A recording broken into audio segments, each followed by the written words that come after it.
Thank you, Alex. Good morning, everyone. The topic of my presentation today is the copper market outlook.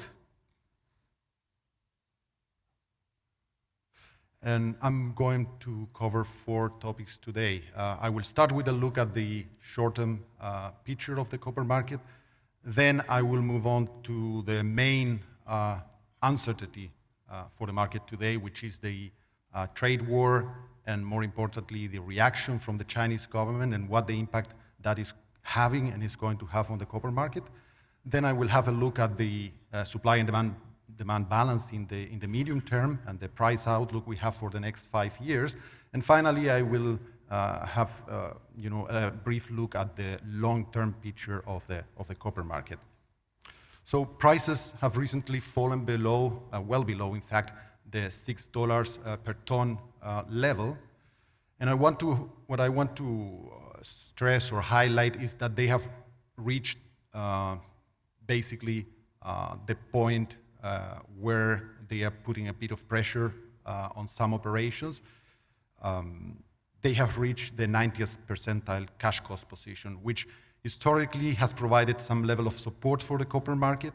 In the past, we have seen when the prices have gone below this level, when they have stayed below this level for a while, we have seen closures, we have seen supply curtailment. From our point of view, we think that the market, this is not reflective of market conditions. We are more in a balanced situation, and so we think that there is a speculative element to these very low prices, as I will try to explain in the next couple of slides. So earlier in the year, there was a lot of optimism about copper. That was because mine supply is not expected to grow this year. On top of that, we had some serious disruptions on the supply side, like the situation at Las Bambas in Peru, the situation in Africa, in the copper belt, was also threatening supply and is still threatening supply. And on top of that, there was a feeling that demand was really robust, that it was strong. And the main reason for that view of the market was the low level of stocks. However, the low level of visible stocks was only giving a partial view of the market. There were other signals that were pointing that the market was weaker. The main one was physical premiums. They were very low at some point. They have recovered a bit now, but basically they were reaching multi-period lows. The other factor was that a gap was arising between apparent consumption. So imports, as you can see on the right-hand side chart, were very strong last year in China, but it was evident that a gap was arising between apparent consumption and real demand for copper. So obviously there was some accumulation of metal in China. And that weakness in the metal market left the copper market basically at the mercy of any news that was negative. And that, we think, is what happened later this year. The intensification of the trade war and weak macroeconomic readings in particular from China, like the Chinese official PMI reading at the end of May, released at the end of May, we showed a contraction. That were the main signals that really turned the positioning of many of the players in the market, funds became bearish on copper, basically. And as you can see on the right-hand side picture, positions on the COMEX has become net short in recent months. It is true that the demand picture has softened a bit. So in Europe in particular, it has softened quite markedly over the last few months, with the automotive sector in Europe particularly weak. US demand has softened a bit during 2019 as well. And the Chinese demand during the first 5 months of the year has been muted, has been underwhelming. However, I would like to stress that there is growth in China. We are starting to see some good signals from some end-use sectors, like air conditioning, for example. And also, there is the situation with the scrap limitations in China, the scrap ban. that is bound to have an effect as well on the demand for refined copper. As I said, as I already said, we are basically in a balanced market. There is there is going to be little growth from the supply side, and as the case with Chuquicamata can remind us, we are in a situation where disruptions can really reduce the amount of copper in the market. Hence, in the short term, we believe that prices are not really reflective of the health of the copper market, and we think that the sell-off has gone a bit too far.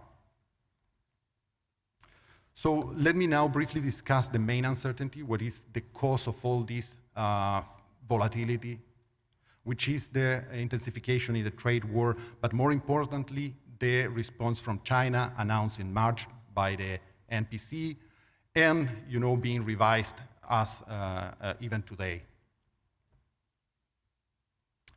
The first thing I want to highlight is the Chinese stimulus is much smaller than in previous episodes, similar to this one, like in 2008 or in 2015, as a share of Chinese GDP, as you can see. But perhaps more importantly, it comes in a different form. It comes in the form of tax reductions, basically.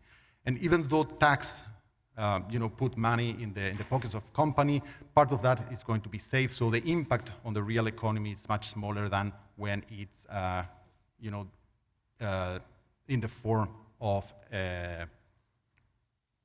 basically expenditure. So, but we are going to see some response from the Chinese economy. We have upgraded our view of two sectors based on the Chinese stimulus, the infrastructure investment sector and the construction sector. The wire rod sector also received good news from the announcement made by the state grid that expenditure was going to increase very significantly this year, by more than 5 or close to 6% compared to last year, and that's going to be very supportive of growth, of demand growth, especially during the second half of the year. However, the impact is not going to be smaller compared to previous episodes just because it's a smaller portion of the size of the Chinese economy or because it comes in the forms of taxes, but because the structure of the Chinese economy has changed over time. So to understand better the impact over domestic consumption, one has to look at what part of the copper that is consumed in China actually is consumed for Chinese products and what is consumed in products that are ultimately exported. We estimate that currently 27% of all copper, of Chinese copper consumption is exported in semi-finished products or in finished products. As you can see on the left-hand side chart, the impact of the stimulus package in 2028 was very, very striking. Domestic consumption increased by over 1 million tons. This time, the situation is going to be completely different. We still expect an effect, as I have been saying. We are already seeing that effect, but it's going to be much more muted, around 1/3 of what we saw in 28. I have to say that the situation is evolving. These slides were prepared, let's say, a week ago, and we have heard some announcements by the People's Bank of China. They are reducing the reserve requirement rate. There have been rumors that expenditure, the fiscal easing will increase as well. So this is an evolving issue, and I think the main message here is that the stimulus will grow in response to the weakness that is some signals are showing the Chinese economy is still undergoing. So we expect that Chinese growth is going to remain reasonably stable at the end of the day. Let me now move on to the medium term. The Chinese economy is obviously undergoing a significant transition.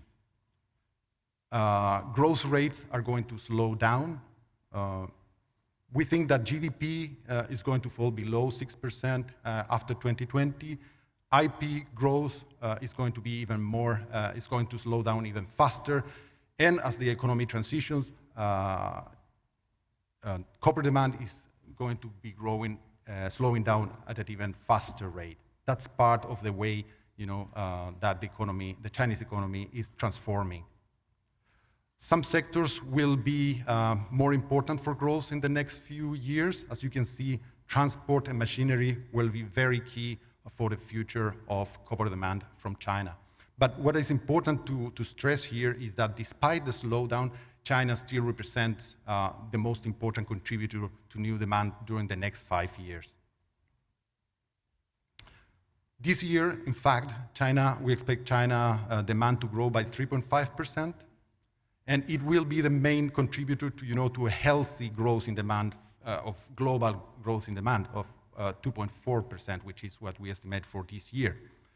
But going forward into the future, we will need the rest of the world to start growing more rapidly. And as you can see on the right-hand side chart, the contribution of India and the Asian countries is going to be key in this respect. Of the new demand that we are expecting over the next 5 years, 12% will come from India and around 10% from the Asian countries. India, as you know, has been disappointing in the past, has disappointed in terms of demand growth in the past. Our numbers now are based to a large extent on the addition of significant wire rod capacity in the country. We expect more than 700,000 tons of new wire rod capacity to be installed in the country, and that informs our forecast of growth in India for the next 4 years. We expect growth of 11% in copper consumption this year, and rates to stabilize at around 9% for the next 4 years. So there is going to be a degree of import substitution in those numbers. In the case of the Asian countries, there is a lot of diversity. We put them all together, but the rates of growth will vary a lot between the different countries. But that 10% of additional supply will come from countries that currently represent only 5% of total consumption. So it's quite a significant change in that regard. On the supply side, we have seen probably the biggest change in our forecast compared to what we presented last year here. We have seen many projects being approved. So even though this year we don't have any growth, that's mainly because of Grasberg, but also because lack of investment in previous years means that we don't have many projects coming on stream this year. So apart from Cobre Panama, an expansion, brownfield expansion in Peru, and a few others, there is little in terms of additional capacity coming on stream this year. But that's going to change. Many large projects have received approval in the last 18 months, and we are starting to see that in our numbers. So compared to even our forecast 6 months ago, we have significantly more production in the pipeline towards the end of the forecast period, so towards 2023. But there are some factors that will support the copper price in the medium terms. Among these is the return of cost inflation. As I said, costs can support prices when they are falling, as I said at the beginning of the presentation. And we expect the average cash cost net of byproduct to increase over the forecast periods at a rate of around 4% per annum. So that's going to provide some support for prices as well. And we also think that the dollar is going to provide some support over the medium term, not in the short term because of the situation, because of the risks around the trade war. That's going to take a bit of time before the dollar is devalued. But we think in the long run, there is going to be a trend in that direction, and that's going to be help support copper prices as well. However, we still think that prices are moving up. Apart from cost support, apart from the dollar price, we also think that we are heading in the direction of deficits. However, the size of those deficits is not very significant. This year, for example, we are talking about a 100,000 tons deficit in a 24 million tons market. So it's basically, we talk about a balanced market, is what I was saying at the beginning. But we are starting to see deficits emerging towards the end of the forecast period. But they are smaller and they have receded into the future. So that's going to put a limit on the upside to prices that we see, at least in the medium term.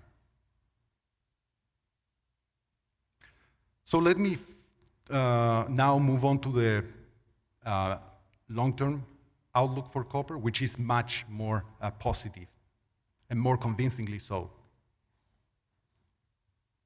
We have seen, as I have said, a lot of interest from companies in copper, from investors in copper. We have seen more projects being approved. We have seen more in terms of mergers and acquisitions.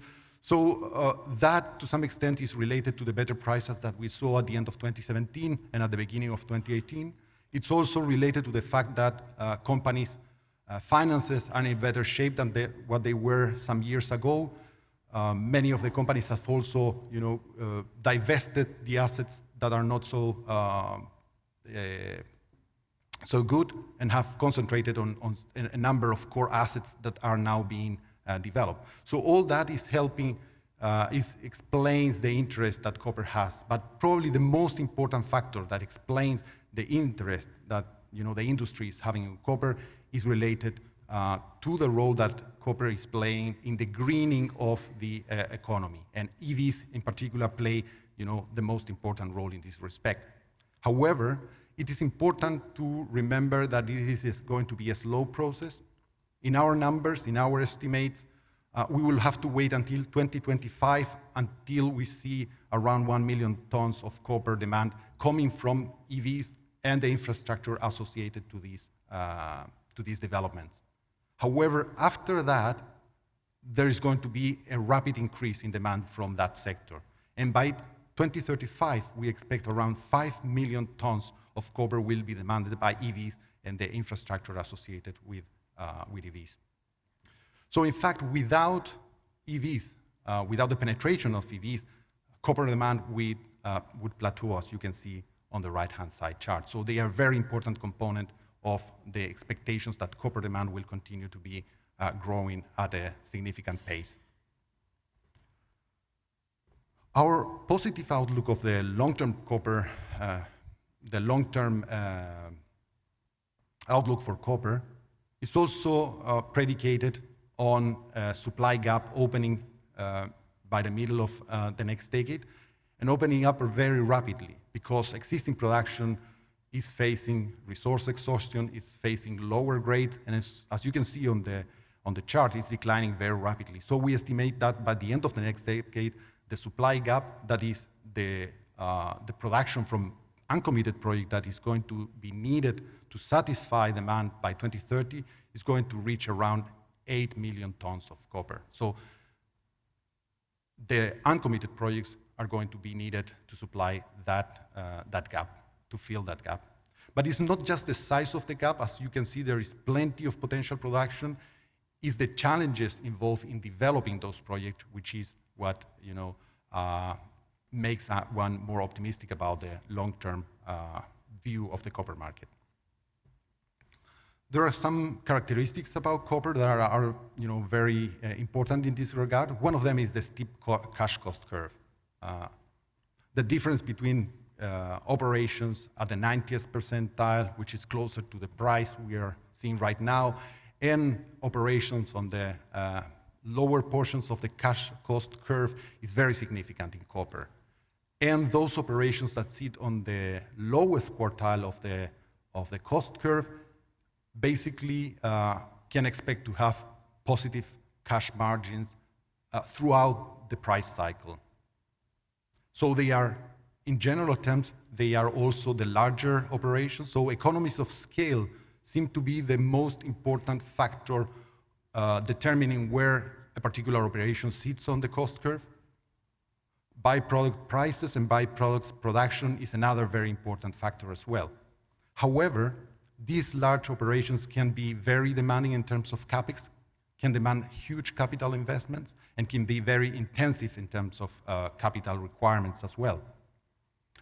Over the last few years, we have seen average capex requirements for new projects decline from a peak in 2013 by more than 15%. However, that's the average value, and it's more related to the fact that projects have been redesigned, they have been scaled down, rather than to any reduction in the intensity of use of capital. If we compare projects today with projects some years ago, in fact, the intensity of CapEx is more or less the same, even though the price of mining equipment has really gone down. So it's explained by other factors. So the projects are more complex, require more to build more infrastructure, for example, or have to make bigger expenditures in equipment related to water, for example, water plants, desalination plant, that type of thing. So the general message is that we are seeing, stable intensity of CapEx used in mining projects over this time period. And the main point here is that if we start seeing once again CapEx increasing, the cost of capital increasing, or the intensity of capital increasing for developing mining projects, that could be an important threat to the growth of supply in the long term. So the other threat is from the technical point of view. As the better resources are being mined, the remaining resources are more complex to mine. They have lower grades. They can have more complex ore. They can be located in more complex locations where there is a lack of infrastructure. One example that I wanted to highlight here is that around 1/5 of our production forecast for until 2025 comes from very difficult, from the technical point of view, large block cave projects. Some of them are highlighted there, like Chuquicamata Underground, Grasberg Underground, or Utolgoy Phase 2, and there are others as well. And these are projects that are capturing that those economies of scale that I was mentioning before. They are larger than their existing the existing operations that use that method of production. They achieve better cost because of that, but they are also operating harder rocks. They are operating at deeper levels, so they are very challenging from this point of view. And that's something that I think represents well the challenges that mining is going to increasingly face.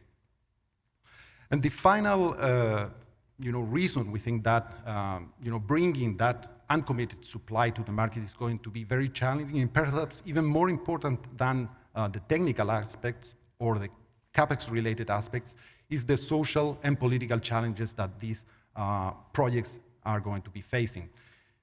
Just considering the latest developments, for example, in Peru, where the protests from the communities stopped the operation of Las Bambas for a while, or what is going on in Zambia in terms of changes to the mining codes, the increase of royalties and duties, etc., that reminds us that a lot of that production that is going to be needed to fill that supply gap is located in places where it's going to be very complex to develop them, and that's going to put additional pressure on the supply side of the market. So, of course, and this is just to my final slide, so to wrap it up, I want to say that, of course, our view is very positive in terms of the long-term copper outlook, but there are always some important risks, and two of them are, in our view, of the most significant ones are scrap and substitution. Scrap in China in particular. It's a very undeveloped sector currently. The domestic scrap generation sector in China is very primitive, one could say, undeveloped, but that could change. With the help of government policies, it could really start becoming an important factor in terms of substituting some primary demand. And there is a very, very significant risk that is very difficult to estimate currently when you're looking at the long term. Substitution is always a risk. We think that the risk is perhaps not as big as it was before, especially with the type of prices we are talking, both in the case of aluminum and copper, but it will always remain an important risk for the market. And so that concludes my presentation. I would say that in summary, we are facing a time of very big uncertainty, some weakness in the market that it's going to take time before we get out of this current situation. We think basically that the price has gone too low, that there is a very important speculative element, so we don't think it has to be there. But it's going to be a slow process getting to better prices, because from the point of view of the supply and demand balance, the picture is not as strong as it was, let's say, 1 year ago or 2 years ago.